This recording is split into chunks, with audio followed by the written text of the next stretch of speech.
우리는 지난 시간에 은혜로 구원받은 사람, 구원 후에 죄를 어떻게 나타나는가, 죄를 어떻게 다스려야 되는가라고 말씀을 우리가 배웠습니다. 그래서 우리가 은혜로 구원을 받았다면 이제 죄를 멀리하고 의의 병기로 살아 성결한 삶을 살아야만 말했죠. 왜냐하면 우리는 이 세례를 통해서 예수 그리스도를 믿음으로 연합하였습니다. 이 믿음의 연합으로 하나님과 하나 되는 새 영을 받은 사람이 되었던 것입니다.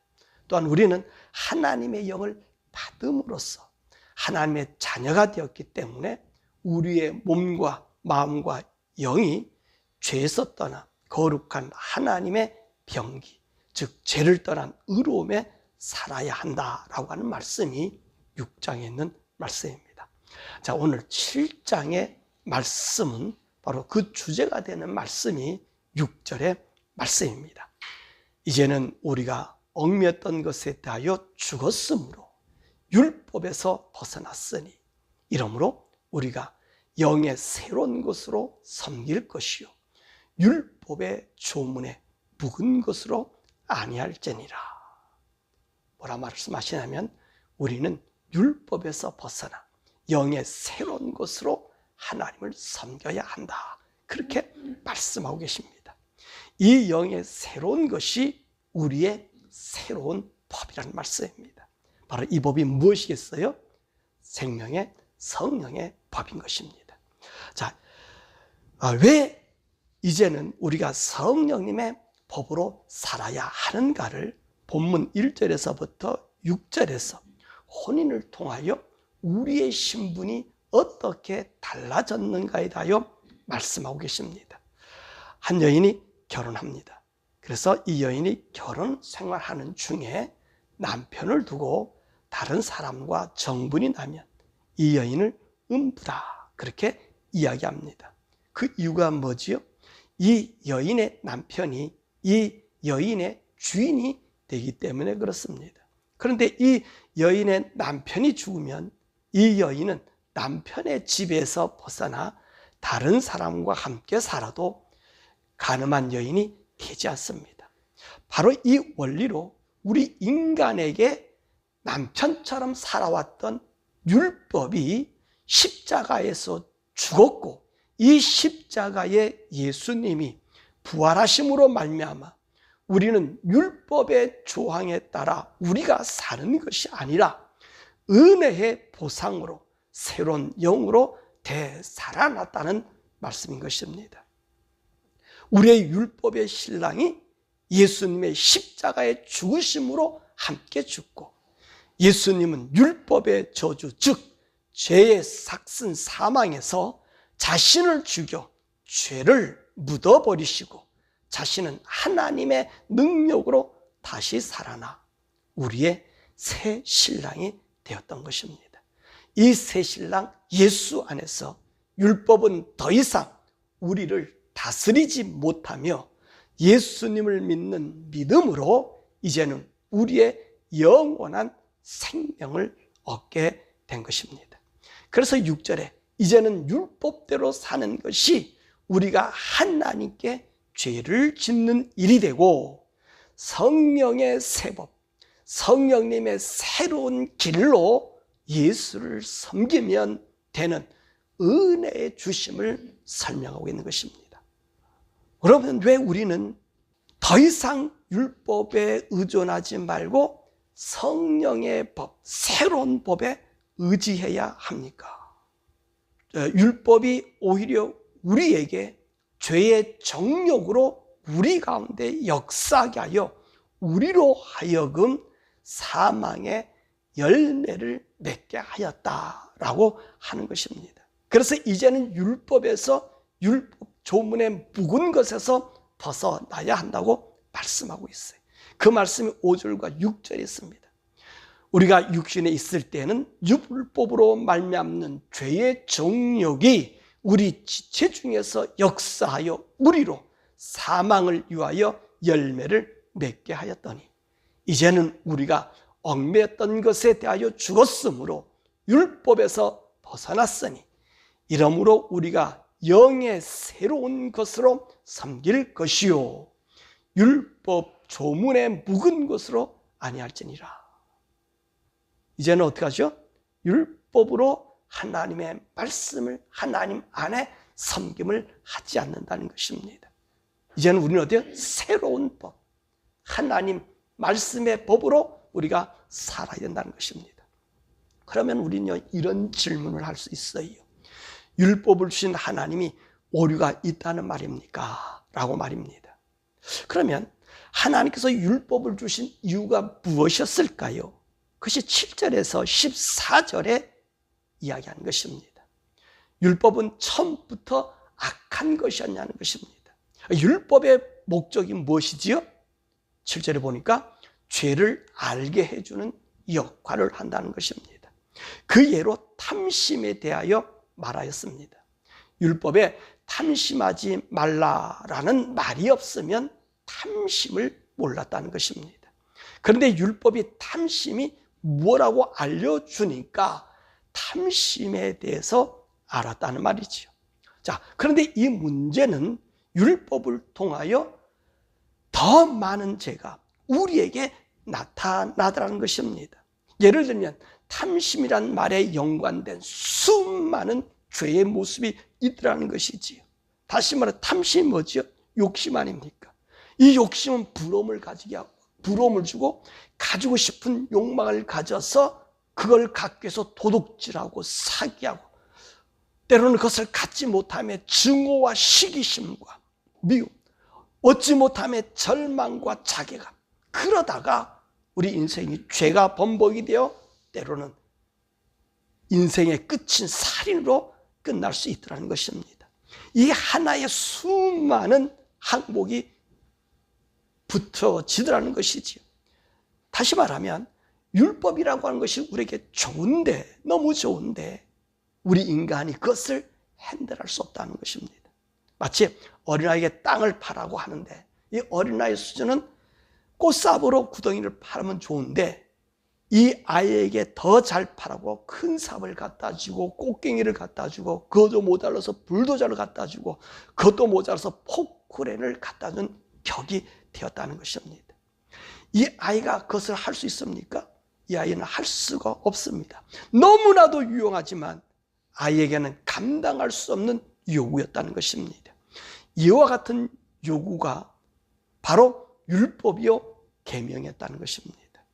오히려 율법이 나를 더 죄인되게 하여 나를 자포자기 상태로 만들어버렸습니다. 그래서 8절에 뭐라고 얘기합니까? 그러나 죄가 기회를 타서 계명으로 말미암아 내 속에서 온갖 탐심을 이루었나니 이는 율법이 없으면 죄가 죽은 것입니다. 무슨 말씀이죠?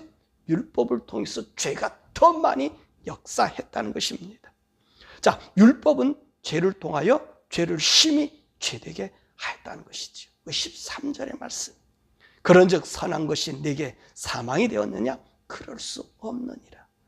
오직 죄가 죄로 드러나기 위하여 선한 그것으로 말미암아 나를 죽게 만들었으니 이는 계명으로 말미암아 죄로 심히 죄되게 하려 함이라. 무슨 말씀이에요? 우리 인생은요, 이 죄에서 벗어나지 못하게 하였다는 것입니다. 죄를 정죄하기 때문에 죄는 죄로 남겨놓게 만들었다는 것입니다. 그래서 너는 죄인이라고 선포되었다는 것이에요. 예를 들면 이와 마찬가지 흰 백지 위에 어떤 색깔을 올려놓든지 금방 어떻게 해요? 그것이 드러난다는 것입니다. 흰 백지 위에 있기 때문에 안 드러날 수가 없다는 거지요. 이 율법은 백지와 같이 우리의 모습을 그것에 올려놓는 어떤 물건들 색과 같다는 것입니다. 그러니까 어떻게 하죠? 우리는요, 날마다 죄인으로 살게 된다는 것입니다. 그래서 이 율법이 우리를 죽게 만들었다. 그것이 9절에서 11절에 말씀하고 있습니다. 그래서 죄인으로 선포하기 때문에 우리는 죽어야 할 존재임을 알게 하였다는 것입니다. 그래서 하나님께서 율법을 주시고 그 다음에 우리 하나님께서 율법만 주셨나요? 아니잖아요. 시내 산에서 하나님께서 모세에게 율법을 주시고 함께 주신 것이 있어요. 그것이 뭐지요? 성막을 주셨다는 말입니다. 율법은 우리의 죄를 정죄하고 그 결과 죽음을 선언하기 때문에 율법으로는 우리가 영원한 죽음밖에 없습니다. 왜냐하면 죄인은 죽어야 하기 때문이지요. 그래서 하나님께서 우리를 살릴 방법이 바로 성막입니다. 성막에서 우리의 죄가 사해지는 것이지요. 그러므로 성막이 없는 율법은 우리 모두를 영원한 죽음으로 내몰 수밖에 없습니다. 그래서 율법을 뭐라 그러죠? 저주라고 말하는 것입니다. 갈라디아 3장 13절에 보니까 그리스도께서 우리를 위하여 저주를 받은 바 되사 율법의 저주에서 우리를 속량하셨으니 기록된 바 나무에 달린 자마다 저주 아래 있는 자라 하였습니다. 자, 그럼 이 선한 율법과 계명이 우리에게 저주가 된다는 것을 무엇 때문이었을까요? 여러분, 계명과 율법은 하나님의 말씀이에요. 선한 것인데 이것이 우리에게 뭐가 됐다고요? 저주가 되었다는 것입니다. 그러니까 저주가 되게 한 원인을 살펴보니 율법이 저주로 정한 것이 뭐죠? 죄라는 것이죠. 바로 이 죄라는 권능이 그 안에 주장하고 있었다는 것입니다.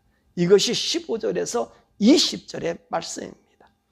율법이 욕심을 부리지 말라고 했는데 내 마음속에 있는 죄, 우리의 본성이 교묘히 피하여 욕심을 증대시키더라는 것입니다.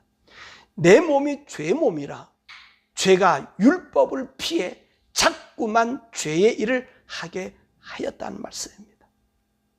이런 예를 든다면 큰 오물통이 있는데 그 오물통에 깨끗한 물을 부어도 이 깨끗한 물이 오물이 되는 원리와 마찬가지라는 것입니다.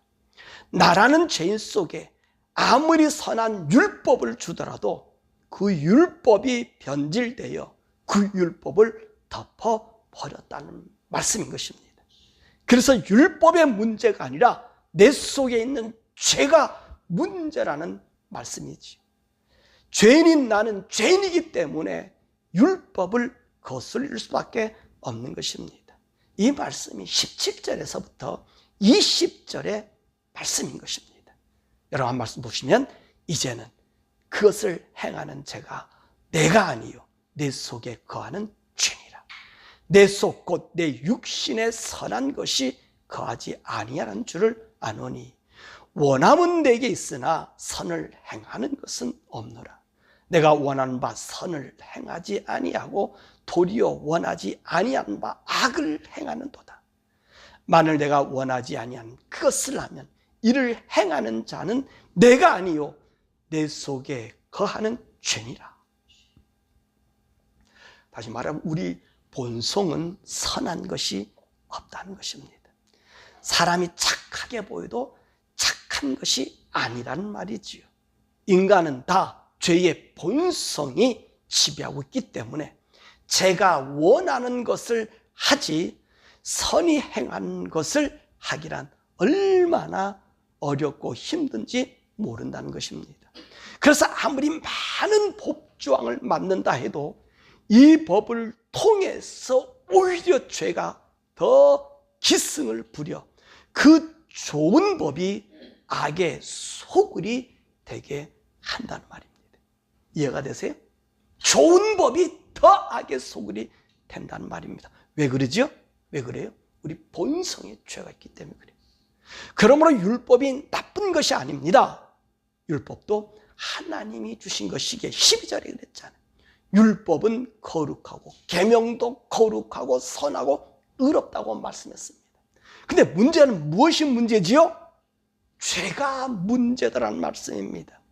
죄가 주장하는 곳에는 그 어떤 아름다운 것도 추하게 만드는 능력이 있음을 볼 수 있는 것입니다. 더욱이 이 죄의 지배력은 율법에서만 적용되는 것이 아닙니다. 바로 우리 새 생명을 가진 우리까지도 이 죄의 문제로 인하여 탄식하게 됨을 봅니다. 그것이 21절에서 24절의 말씀이에요. 그러므로 내가 한 법을 깨달았노니 곧 선을 행하기를 원하는 나에게 악이 함께 있는 것이로다. 내 속사람으로는 하나님의 법을 즐거워하되 내 지체 속에서 한 다른 법이 내 마음의 법과 싸워 내 지체 속에 있는 죄의 법으로 나를 사로잡는 것을 보는도다. 오라 나는 공고한 사람이로다. 이 사망의 몸에서 누가 나를 건져내랴. 무슨 말이죠? 하나님의 말씀을 순종하며 살려고 해도 죄가 율법을 지배하여 죄의 종으로 만들어 저주 아래 있게 하였던 것처럼 거듭난 우리 속에도 죄가 나를 사로잡아 오더라는 것입니다. 이 죄를 보니까 나는 어떤 탄식이 나와요? 24절의 말씀처럼 오라 나는 곤고한 사람이로다. 나는 죽을 수밖에 없는 사람이구나. 이 사망의 몸에서 누가 나를 건져내랴. 이런 탄식을 한다는 것입니다. 이런 탄식은요, 사실 아무나 하는 것 아니에요. 누가 하는 거죠? 거듭난 사람만이 부르짖습니다. 하나님의 영이 없는 사람은요, 이런 탄식하지 않습니다. 그들은 죄에 대한 합리화에 더 열을 올리고 커버합니다. 하지만 거듭난 영혼은 죄와 싸우는 탄식을 합니다. 이 영의 탄식은요, 우리 죽을 때까지 갑니다. 왜냐하면 우리의 영이 거듭났지 육은 아직 새 생명으로 살아나지 않고 죄의 저주로 인해서 죽어야 하기 때문에, 죽음이라는 그 자체가 죄의 원천이기 때문에 그렇단 말이에요. 무슨 말이냐면 우리가 영으로 거듭나 하나님의 사람 됐습니다. 근데 우리 몸은 어떤 몸이에요? 죽어야 하는 몸이란 말이에요. 이게 죄의 몸이란 말씀이에요. 이해가 되셨죠?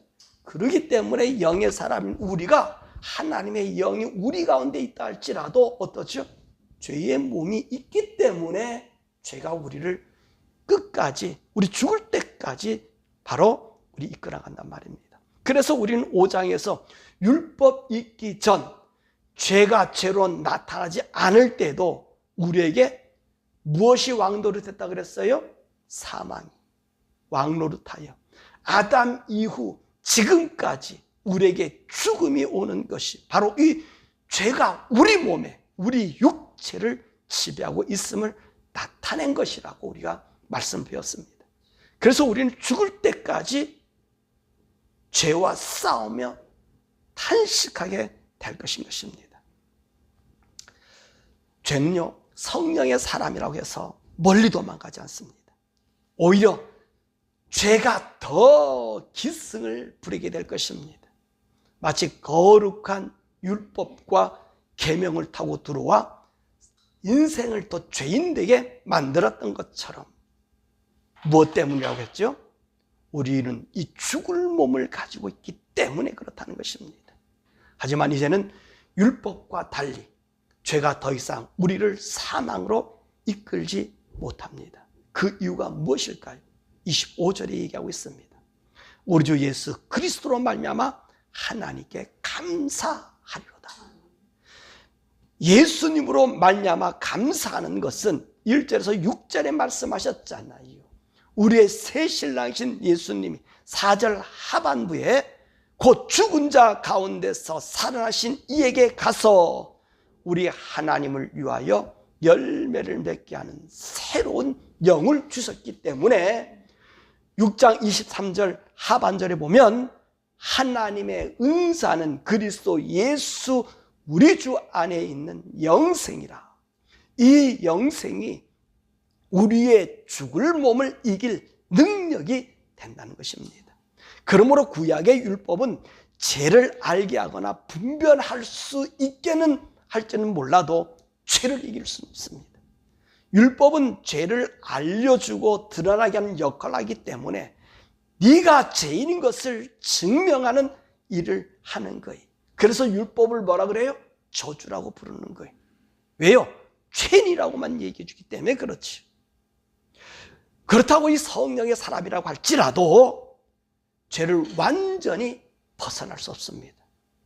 우리의 영은 새로워져도 우리 육신은 죄로 정죄되었기 때문에 죽어야 한다는 것입니다.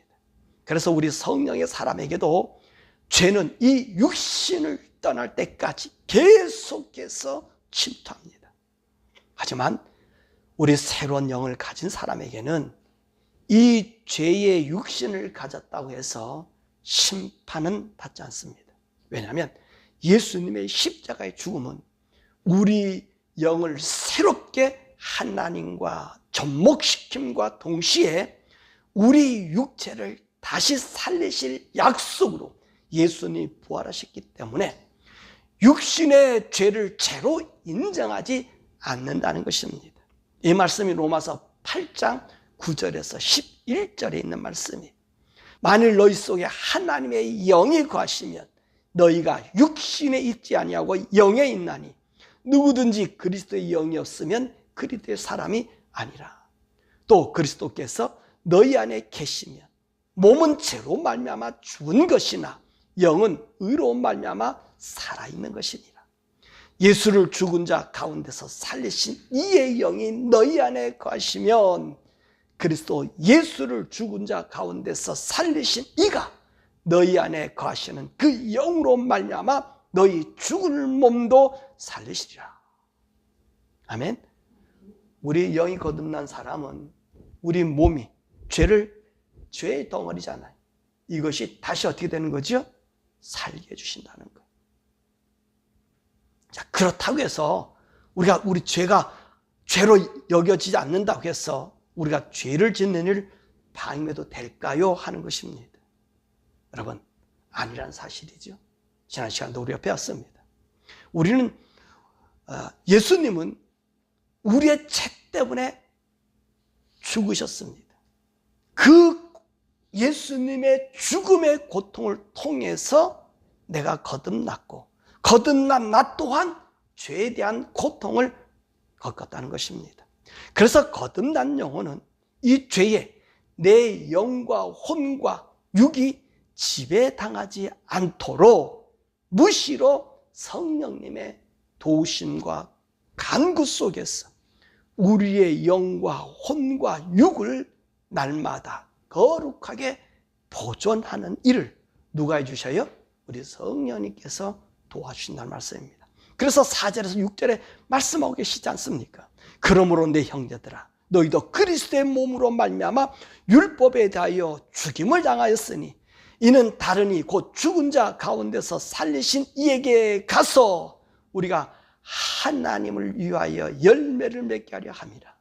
우리가 육신에 있을 때는 율법으로 말미암는 죄의 정욕이 우리 지체 중에 역사하여 우리로 사망을 위하여 열매를 맺게 하였더니 이제는 우리가 얽매였던 것에 대하여 죽었으므로 율법에서 벗어났으니 이러므로 우리가 영의 새로운 것으로 섬길 것이요 율법 조문의 묵은 것으로 아니할지니라. 이제는요 새로운 법, 무슨 법이에요? 성령의 법으로 하나님을 섬기는 길을 여신 것입니다. 그래서 우리는 성령님과 동행해야 성령 충만함을 입어야 죄를 우리 죄의 몸인 이 죄가 끌어가는 이 세상에서 이기고 하나님의 은혜 가운데 참 은혜를 맛보며 하나님 자녀로 이 세상을 살게 된다는 것입니다. 이게 새 법이 율법으로가 아니라 우리는 예수를 믿는 믿음의 법으로 그 은혜로 성령님이 이끄는 대로 내 몸은 어디로 가요? 죄로 자꾸 끌고 가지만 내 영이 하나님 앞에 있기 때문에 하나님의 새 영이 나를 하나님께로 이끌어줘요. 그래서 죽을 이 몸을 죄의 몸이 아니라 의로운 몸으로 부활시키게 하신다는 말씀인 것입니다. 말씀을 맺으면 우리가 예수를 믿는 건요 구약의 율법적 사고로 하나님을 섬기지 않습니다. 이것을 하면 죄가 되고 안 하면 복을 받는 다른 그런 등식이 아니라는 것입니다. 이런 등식은요 오히려 죄의 올무가 되어 믿음의 자유함이 없습니다. 이제는 성령님을 따라 사는 성령의 법으로 하나님과 교통하며 인도함을 받으며 그 인도함 속에 하나님과 교제함의 아름다움, 그래서 그 아름다운 능력이 이 세상의 어떤 세력도 이길 수 있는 힘과 능력을 공급받는 새 생명의 하나님의 자녀인 것입니다. 오늘 이 말씀을요, 우리 예수님께서 유대인들에게 하셨습니다. 뭐라 말씀하셨어요? 세술은 세부대. 그래야 터지지 않고 보존된다라고 말씀했습니다. 그러면서 뭐라 말씀하셨어요? 율법은 요한 때까지라 그랬어요. 요한 때까지 율법이 우리에서 왕노릇하지만 이젠 율법을 따라 사는 것이 아니라 이제는 새 생명의 법인 예수님의 법, 성령의 법, 예수님을 믿어 죄 용서하는 제사를 드리고 성령을 따라 우리의 영과 혼과 몸을 정결케 해야 한다는 것입니다. 또한요, 예수님 오신 이후로부터는요, 우리의 신앙이 단체 신앙이 아닙니다. 구약은 단체 신앙이었어요. 그래서 하나님 뭐라고 말씀하세요? 오순절을 지켜라, 또 초막절을 지켜라, 유월절을 지켜라, 나팔절을 지켜라, 속죄일을 지켜라, 안식일을 지키고 안식년을 지키고 신년, 월삭, 이 모두가 어떻게 했습니까? 함께 기도하고 제사에 참여했습니다. 그래서 이런 절기를 범하면 하나님 뭐라 말씀하세요? 네 백성 중에서 끊어진다 라고 말씀하셨습니다. 그런데 신약에서는요, 단체 신앙이 아니란 말씀입니다. 오늘 본문 4절에서도 그러므로 내 형제들아 너희도 그리스도의 몸으로 말미암아 율법에 대하여 죽임을 당하였으니 이는 다른 이 곧 죽은 자 가운데서 살아나신 이에게 가서 우리가 하나님 위하여 열매를 맺게 하려 함이라. 그래서 바울은요, 고린도 3장에 예수 그리스도 터 위에 각자의 공력을 쌓는다는 것입니다. 그런데 이 공력을 하나님 불로 시험해서 그 공적이 남아있는 자는 복이 되지만 불에 다 없어지는 자는 해를 받는다고 말씀했습니다. 그래서 교회가 바로 내가 하나님 앞에서 우리 한 사람 한 사람이 어떻게 하나님과 연결해 사냐는 것입니다. 내 아내가 믿음이 좋아서 내가 구원받지 않습니다. 내 아버지가 목사라서 구원받지 못합니다. 내 신랑이 예수 잘 믿는다 해서 내가 그의 덕을 볼 수 없습니다. 이제는 뭐가 됐습니까? 우리가 하나님 안에 붙어있는 자가 된 거예요.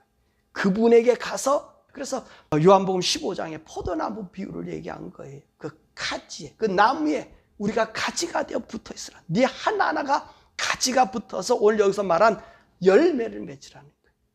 하나님 안에 열매를 맺으라. 이것이 곧 우리의 공적인 것입니다. 그러므로 성령님과 함께한 이 새 생명의 사람은요, 날마다 성령님과 함께 교통함으로 의와 거룩함에 있어서 우리가 살아가는 거예요. 그래서 저와 여러분들이 날마다 어떻게 사셔야 돼요? 예수님과 교통, 성령의 새로운 사람은 그분과 교통하는 거예요. 그분과. 교회가 무슨 큰 일을 해서 내게 혜택, 전혀 그것은 아무것도 아니에요. 아무것도 아니에요. 그거는 나와 아무런 상관이 없어. 단체, 내가 교회에다 헌금을 많이 내서 그것은 큰일 했다, 교회 졌다, 그건 나하고 아무런 상관없어. 여러분 각자 하나가 하나님께 붙어있는 새 생명. 그래서 율법의 조문을 끊어버리고 이제는 어떻게 해요? 새로운 성령의 법으로 하나님의 안에서 너와 내가 교통하는 거예요. 저와 여러분이 그 새 생명의 법, 그리스도가 나의 구주인 것을 믿는 이 믿음의 법으로 주님과 새 생명 속에서 하나님 풍성한 거기에 은혜가 내리는 거예요. 거기에 하나님의 힘을 주는 거예요. 옆에 남편이 나를 아무리 얘기해도 남편이요, 내 아픔 사정 하나도 몰라. 마찬가지, 아내가 내 사정 하나도 몰라. 오히려 귀찮다고 생각해. 근데 누가? 하나님. 그러니까 의로운 우리들은 누구를 찾는 거예요? 그냥 하나님만 찾고 가는 거예요. 옆에 볼 이유가 하나도 없어요. 보는 것마다 실수해요. 왜? 육의 몸은 육을 보잖아요. 근데 하나님 오늘 육을 보라고 얘기한 것 아니에요. 영을 보라는 거예요. 영을. 나를 보고 오라는 거예요. 근데 자꾸 우리 누구 봐요? 옆을 봐, 옆을. 그래서 실족하는 거예요. 거기에서 죄가 나오는 거고, 거기서 악이 나오는 거고, 거기서 우리의 더러움이 나오는 거예요. 옆을 보지 마세요. 아니 뭐 너무 개인적이야. 여러분, 개인적인 것이 아니라 이게 은혜로운 거예요. 그래야 내가 어떻게 하죠? 남에게 베풀 수 있는 능력이 생겨요. 하나님과의 이 관계가 있어야지 내가 어떻습니까? 만족하는 거예요. 그래야 옆에 사람 볼 수 있는. 근데 옆에 사람만 계속 하나님 없이 옆에 사람 보세요. 싸움밖에 없고요, 불만밖에, 불평밖에 없고요. 네가 왜 그러지? 그거밖에 안 나와요. 이거는 당연한 거. 뭐라고? 우리 몸이 어떻고요? 죽을 몸이요, 죄의 몸이요, 죄요, 죄덩어리요. 보이는 게 죄밖에 없잖아요. 우리 몸은 죄밖에 안 보이는 거예요. 그래서 우리 주님이 영을 하나님께 돌린 거예요. 하나님께 돌려서 하나님께 붙어 열매를 맺으라는 거예요. 이 열매 맺는 여러분 되기를 주님의 이름으로 축원합니다.